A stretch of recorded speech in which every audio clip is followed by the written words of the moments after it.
Hi, I'm Shivam, Hi, I'm Izzy, and this is PhoenixChat. where one of us can read. Which one? You find find out.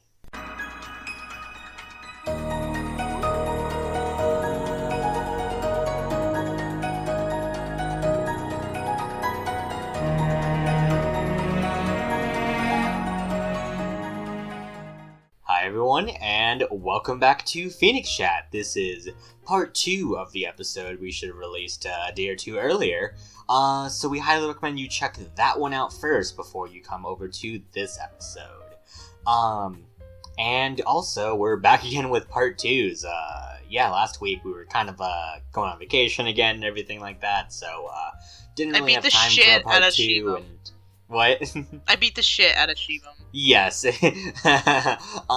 Yes, didn't really have much time for like a part 2, and there really wasn't much to talk about. But we have a little bit more for this week. So first thing I want to talk about is creating a Crimbo episode and why we wanted all this like downtime. And I guess the first thing is like, this was sort of just first of all my apology for like the pain of this arc.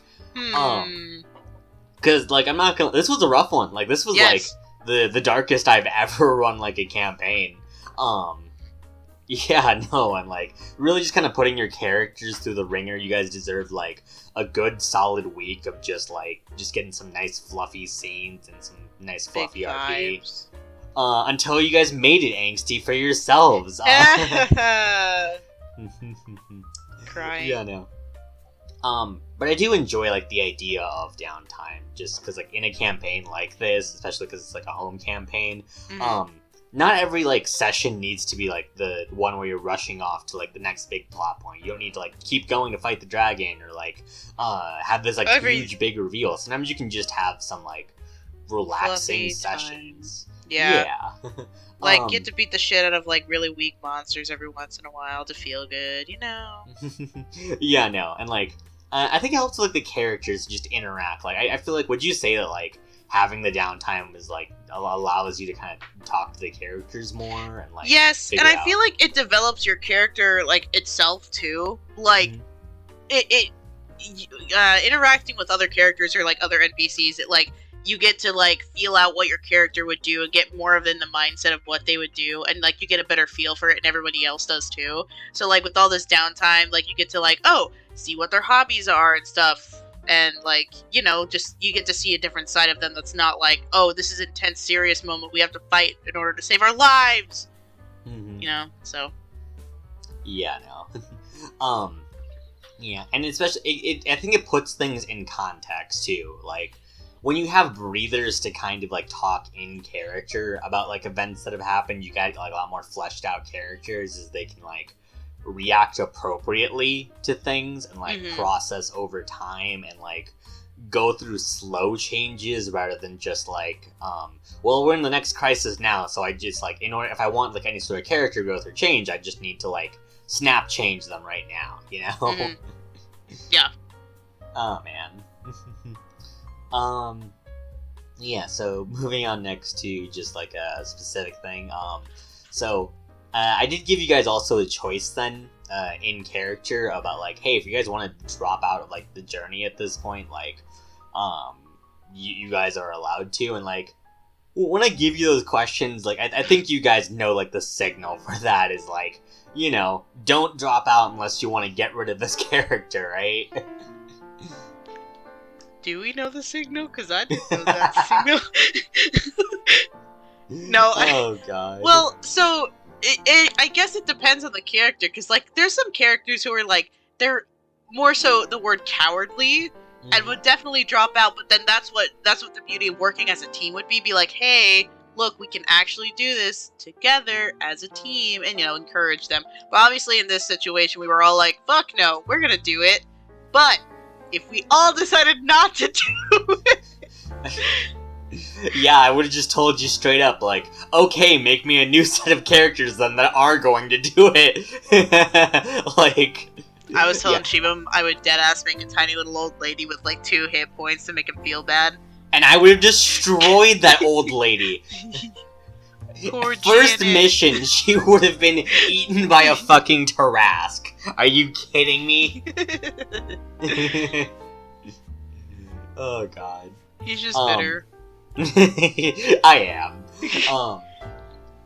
Yeah, no, but like, I guess this is also just a time though to like readdress your characters and be like, hey, does anyone desperately like not want to play, like want to change their character to just a completely different character at this point? Because like, I guess this would be the time to do so if you're just not having fun with your character. Because like, it totally can be just sometimes you just make a character and like the rest of the party vibes a certain way and like your character just doesn't quite fit in that. And you kind of just decide like, why don't you take like take two at it now that I know like what the campaign's going to be a lot more like, or like that sort of stuff, you know?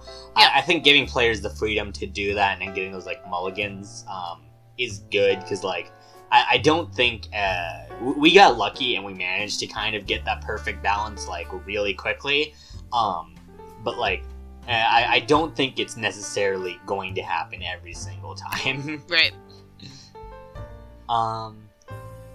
Yeah, and so, downtime episodes, a lot of DMs, like, when I kind of, like, look at it online, like, it's hard to kind of do downtime episodes, especially because, like, we run, like, a 4-hour session every single week, and, like, my main fear with downtime sessions is that, what if it gets boring?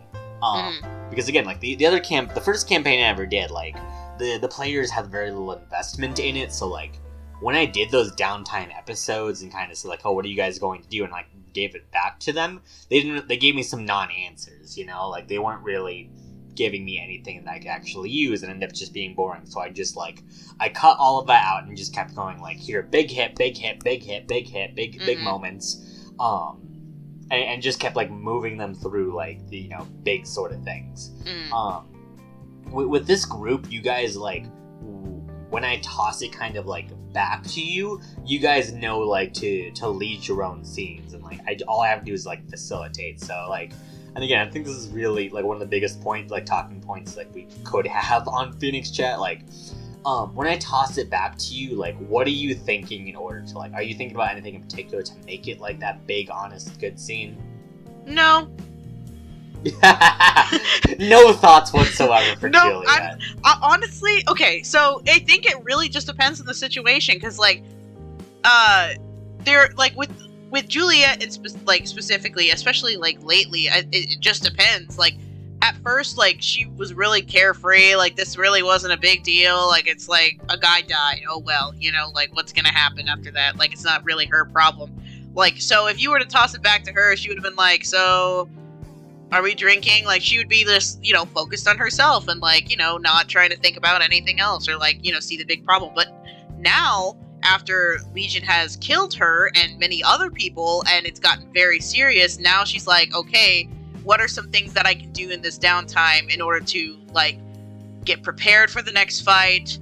Or what can I do in order to help other people get prepared for this next fight? Like, you know, warning hops about not telling strangers things or, like, the enemy things. Or, like, making amends with Boondocks so, like, they can go into the next battle with a clear head. That kind of thing. Yeah. And I wouldn't say it's not, like, a lot of, like, you not thinking. Like, I think, a lot of it is you understand your character's motivations well enough that, like... Yeah. When I say to you in the moment, what are you doing or what do you want to do, you always, like, know that sort of answer. I don't know, like, have you ever, like, is there any way you develop that sort of skill for, like, nope. New players out there, or, like, is it just kind of, I don't know, I guess, like, you just gotta, like, put yourself in that situation, like, how would you, as the player, how would Izzy be, like, react in that situation, then step out of that and be like, I'm not Izzy right now, I'm Juliet. How would Juliet, who is a badass, like, fucking ninja assassin warrior, do this shit? You know what I mean? So it honestly takes practice. I have been acting since I was in 5th grade, so I really can't, like, I'm a really bad example for getting into the role very easily, because especially when, like, you're super invested into a character. Like, we've been working with Juliet for fucking what, 6-7 months now, so, like, you know, it's really hard to like help with new people who want to play and stuff. So if I were you, I would just like look at like some examples of like Critical Role or like Dimension 20, something like that. Like how do you see these people get into their character? You know, like people don't act like this in real life. Like I do not act like Juliet in real life. I'm not going up to randos like, hey, can I fuck up your entire science experiment and ruin your life? God, I should hope not. God. Oh God. Yeah. I think you understanding your character definitely helps. And and the other note I would also make is that like you guys want to support each other's characters. I think what it was one of the main issues of my first campaign is that like the characters all had ideas of their own stories, but they didn't really care about each other's stories. And like you guys very specifically, when I ask you sort of downtime, like the most common answer is I'm going to talk to another player, or I'm going to talk to another NPC, because you guys will like actively engage with other people's like stories and stuff like that. You guys know like when to kind of bring each other up, and like occasionally even like when to like knock each other down when you butt heads. Moondog. Yeah, and I think that's probably one of the biggest pieces of advice is like be engaged in other people, and hopefully they'll express the same courtesy back to you. And I think that's how you end up kind of keeping the pace during those episodes. Is like, you end up kind of conversing, because people naturally they want to talk about their characters. Yeah. And so you end up keeping the pace in a really good way if you end up doing that. Mm-hmm. Yeah. And speaking of the butting heads, character arguments. I think this is one of my favorite parts of D&D. I understand, like, it's not for every table, because, like, if you can't handle that sort of thing, like, just leave it out of the game. Absolutely. But for our table, like, we do some, like, pretty good, like, jobs of, like, setting boundaries and stuff like that to make sure, like, if people's feelings are getting hurt, like, out of character, we make sure to, like, step away from that sort of stuff, so we can have actual, like, fun just, like, playing out these arguments and stuff like that. Mm-hmm. So, I guess just, like, do you have any sort of advice for, like, figuring out the character arguments and like the space to play in to make sure you guys like butt heads safely, because you do a lot of arguments with a lot of characters. Hey, okay, listen here. No, sorry. I mean it. Okay, so for some certain tables / people who are uncomfortable with confrontation, it's really hard to get into that. Like, yeah, sometimes confrontation is necessary, like that's with any situation, but like especially with like within a party and stuff like that, like especially arguing about, oh, what's the best way to like defeat the dragon, or what's the best way to like sneak into this building, like that kind of thing. There's gonna be confrontation. So I would advise like possibly like a safe word, like I'm not feeling comfortable, I'm gonna say the safe word, and we all step out of the D&D moment, be like, okay, let's talk face to face, not as our characters, but as people, so that way we can understand each other from a different point of view instead of like just arguing and getting worse. That's one suggestion. Personally for me, and like I'm comfortable with this group, and like the only person that Juliet really argues with a lot in this group is Boondock.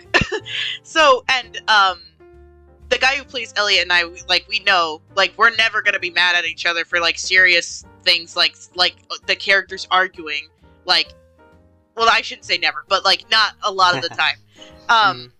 So when the situation with Boondock and Juliet happening in this session, like Juliet didn't know and she got really mad and upset, it's not me being upset that he didn't tell anybody. It's like me being as Juliet upset that a person that I care about didn't tell me something important. So it's you really gotta like understand who you're playing with to do arguments like this, or just do like the safe word kind of thing.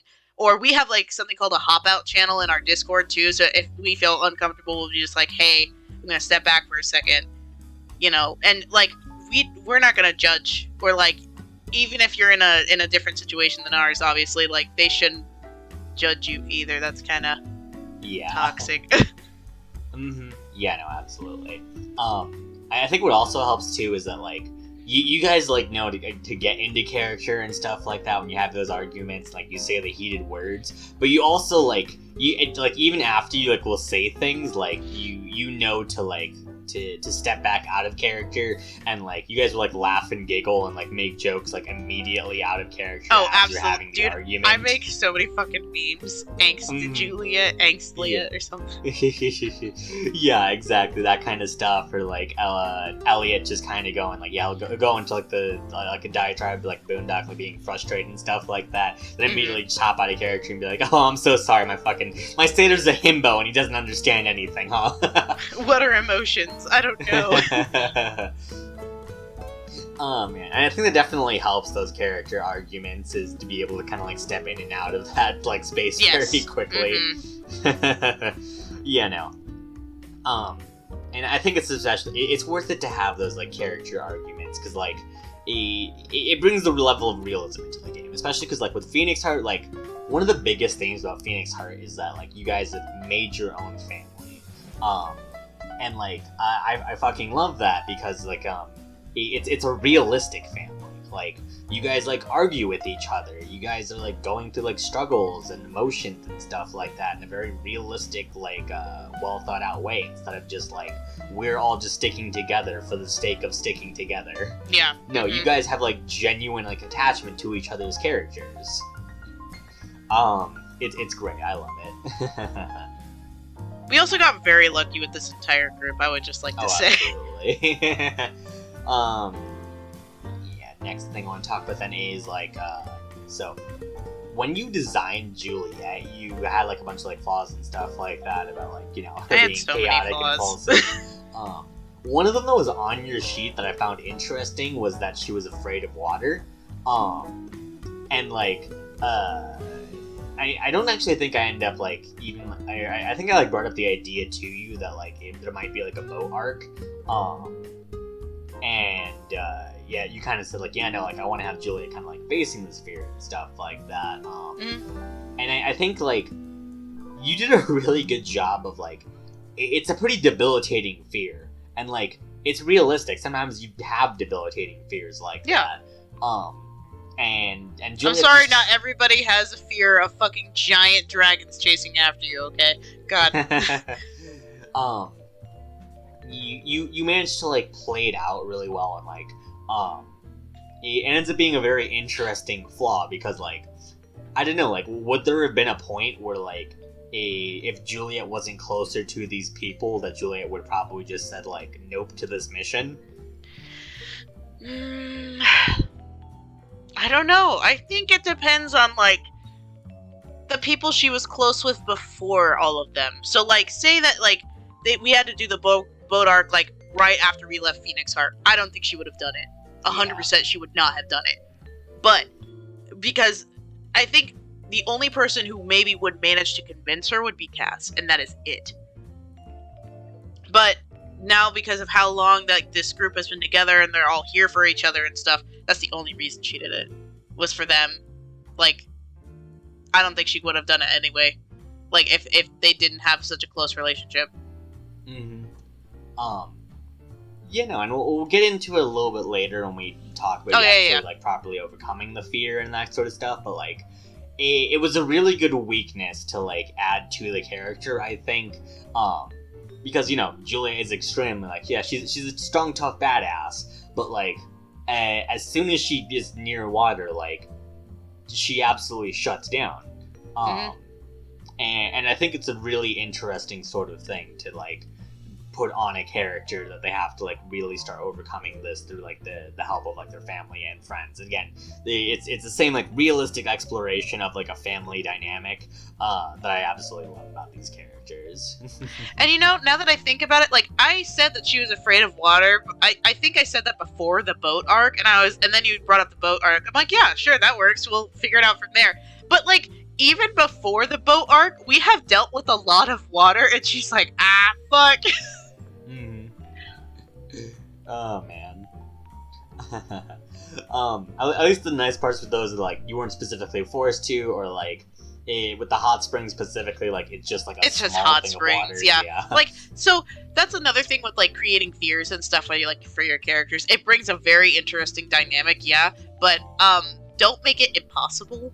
Yeah. I guess she if I made Juliet completely hydrophobic, she would die. Like, how would she be able to like live, without drinking water? You know what I mean? Or like showering. You know what I mean? So like make it like, don't make it like super impossible. Like, they're afraid of heights. Okay, I doubt a fucking 2-foot stage is gonna kill them. You know what I mean? Yeah. Yeah. No.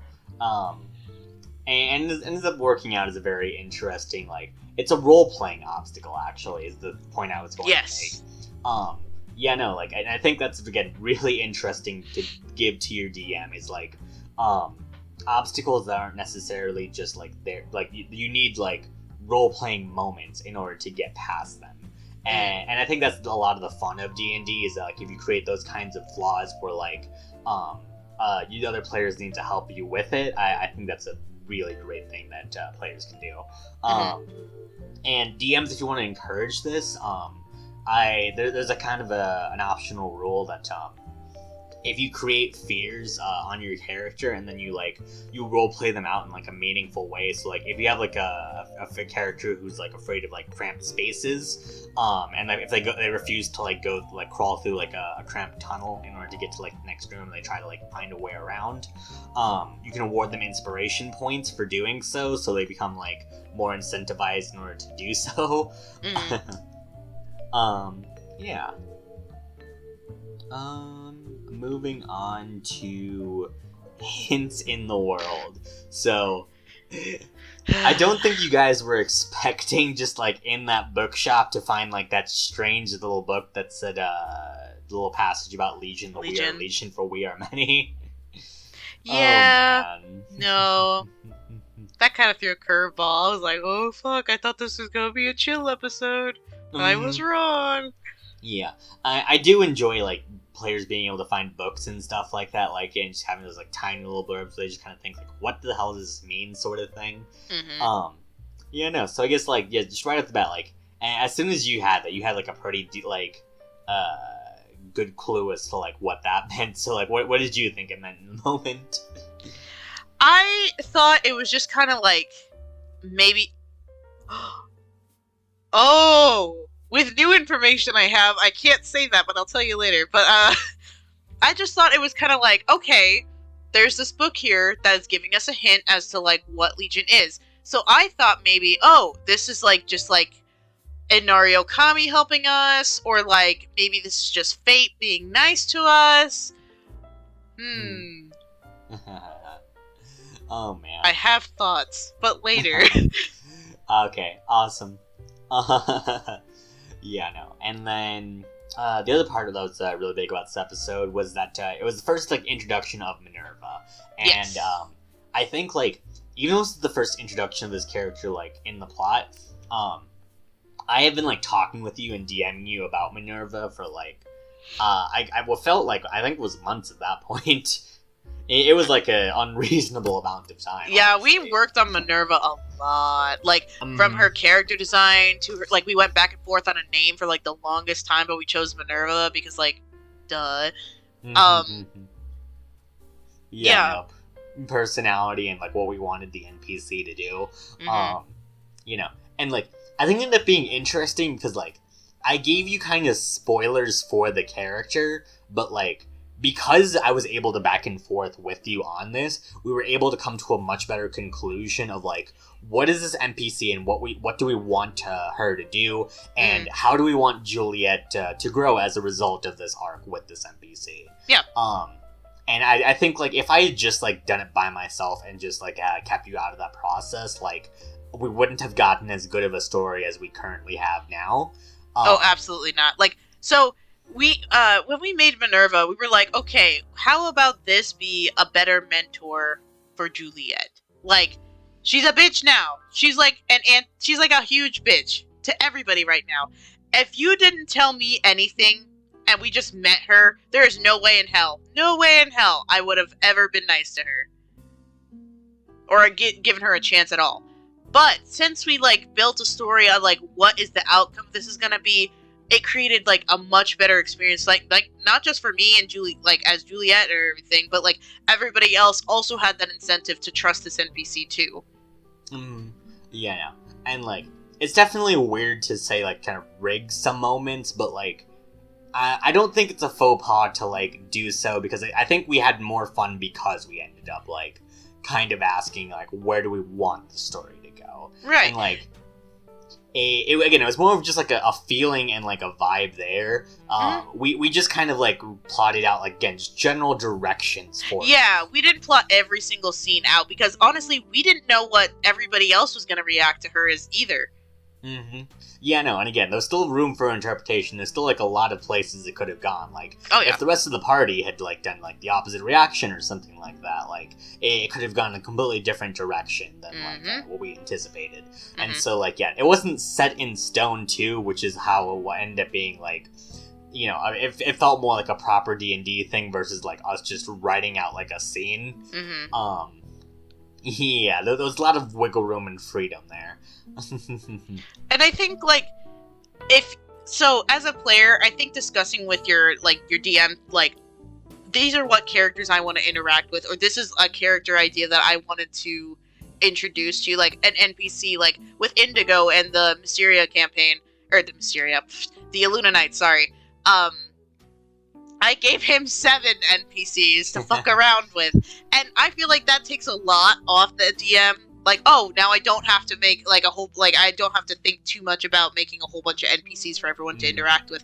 If like players give you the chance to like go with it, I fucking run with them, man. Like I'm like, yes, I don't have to do work, just give me them.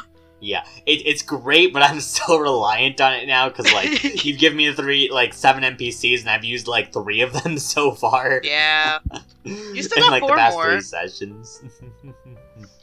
Yeah, I'll try to use them more sparingly from now on. Liar. But like, don't count me out like this. Yeah, no, but absolutely, like some DMs like they will not like allow players to have like too much of an emphasis in the story, but like I don't know, I've always enjoyed players have like giving me things and like having like a hand in like how I want their stories to interact with, because you know I think that's the basis of D&D is that like everyone's creating a story together, and so like you need to have your players have that sort of like input to at least like be able to come up to you with ideas, or otherwise you decide to come up to them with ideas, and I think that kind of facilitates the process a whole lot better to make sure like the entire game runs smoother. To me, I just feel like it's a lot more fun if everybody has a part to play, and it's easier on the DM to not sit there and think of every little thing that we could do. You know what I mean? Yeah. And then last thing I wanted to cover is just like hints of the player's backstory. So yeah, we introduced like 2 like big like kind of hints in there. In the introduction Minerva scene, we introduced like 1, Juliet's afraid of water for some reason. And I think you eventually end up like kind of explaining and like give a little more characterization to your mother. And Essen, for some reason, was in contact with General Minerva, which he eventually revealed because he was also a general of the place he's from. Yeah, no, and so like it was just one of those. Yeah, it's tiny little like hints that tie into it, and I really like that a lot better than like lore dumps, because like it allows you guys to take narrative control there as to what you guys reveal. Because if you guys want to keep things secret, you totally can be like cagey and stuff like that about it. But you know, that has the consequences of now your party members are extremely sus of like those kinds of details. Yeah. Or if you want to be extremely open with it, then like you totally can, and like there's less mystery, quote unquote, in the future, but like the party members kind of know things now, and they know like what to expect maybe in the future. Yeah, no, so I think, like, warning about, like, these, like, big important arcs or big important NPCs ends up being nice as you guys, like, craft the narratives around these characters, and, like, your perceptions end up being kind of, like, skewed certain ways, and I can either, like, so in the case of, like, you kind of introducing your mom a little bit, the party's perceptions, I'm going to build, like, off of that to make sure that, like, the perception of your mother goes in line with how the party, like, perceives her through, like, these horrible actions. With Minerva, for example, that was going to end up being, like, something that goes away from your guys' perception. It's, yeah, you guys expect one thing, but then, like, I'm just, because of your perception, I'm going to make it go, like, the opposite way, so it ends up being, like, a confusing surprise. Yeah. Yeah. Alright, any other questions you had about, like, this little arc, or? Why'd you make Boondock fucking be there for 5 hours? 5 hours! It was so funny to me. Like... Shivam just lives to see us in pain. It's a bureaucratic process. Like, we both kind of, like, I also talked to Boondock's player, and we both like, yeah, it absolutely has to be, like, an unreasonably bureaucratic process, because Boondock's absolutely going to do it no matter what. Like, yeah. If one of the steps said, take out your kidney, Boondock would try to, like, go to the hospital immediately. Like... God. I actually do have a real question. Ooh. So, when I implemented the argument with Juliet and Boondock, this was not planned. Like, at all. Like, Juliet getting super mad at, Boondock. What did you think about it? Like, oh shit, this is like a real actual argument between characters. Because, like, Boondock and Juliet, they go back and forth, and they haven't really been super serious about, you know, fighting against one another until this moment. So, what did you think? So, I'm gonna be honest, with that scene specifically, at first I was a little bit confused, because I was just going back through my notes like, wait, I could have sworn Juliet was in the room when, Boondock explained. But I think we ended up just kind of retconning that, because, like, you guys both basically kind of came up to me and, like, eventually, like, said, like, hey, no, these two need to argue. Oh, and absolutely. I think, like, you know, I think it was, like, in the moment, like, Boondock's player saying, like, oh, no, absolutely, I love this argument, these two need to argue more, that I decided, like, I'm just not going to mention it at all, I'm just going to, like, just facilitate this. Yeah, no, so... I think it worked out well, because both of you guys kind of knew, like, this needs to be something that they argue about. It's a big argument. But you both also wanted, like, we just need, after an appropriate amount of time and an appropriate, like, apology, we want a resolution to this. Yeah. And that's what I was just kind of like, I'm just gonna facilitate this and everything's, like, cool and chill. I was just a little bit nervous at first, just to make sure, like, we're not, like, you know, arguing about things that, like, were just, like, mistakes, but, like... As soon as you guys kind of both, like, said, like, in the moment, like, no, we want our characters to argue, I was just kind of like, yeah, no, just let this play out. Cool. Yeah, and that's just kind of one of your roles as a DM, is sometimes you just facilitate those things. And honestly, that's some of the best parts of D&D, is when you can just, as a DM, when you can just, like, lie back and just let your characters just take the narrative as they want to. Yeah, I definitely, that's, again, why I really enjoy this campaign, you guys being able to take control in that sort of ways. Yeah. Alright, should we head into the outro now? Yeah, sounds good. Alright, so a thank you to all of our patrons. Spicy Turntable, the Mod Goth, and Nyquil Dreamer. You guys help us make more and better content. And if you guys out there listening want to also help support us, the link in the description will take you to our Patreon page. On our Patreon page, for all of our subscribers, is previews for the Keep Us Order animatic that we're currently chugging out. So do be sure to check that out if you're interested. Yeah, Izzy, you want to plug our Twitch? Yeah, so every Tuesday, 2:30 CST, 3:30 EST, we are on Twitch at Keeper of Kitsune, where we are having our Illuna Nights campaign, and you can see Indigo's 7 Deadly X's. Yeah. VODs will also be up on that channel for that campaign, too, if you want to check those out. Yeah, we're going to be releasing them, hopefully every Wednesday after we play. Yeah. Yeah. Anyway, fun fact. So, Boondock didn't celebrate Hollyday. He celebrated something called Crimpo until around his 11th birthday, when Father Crimpo stopped showing up. Also known as his dad. It's so sad. PhoenixChat! Oh, yeah!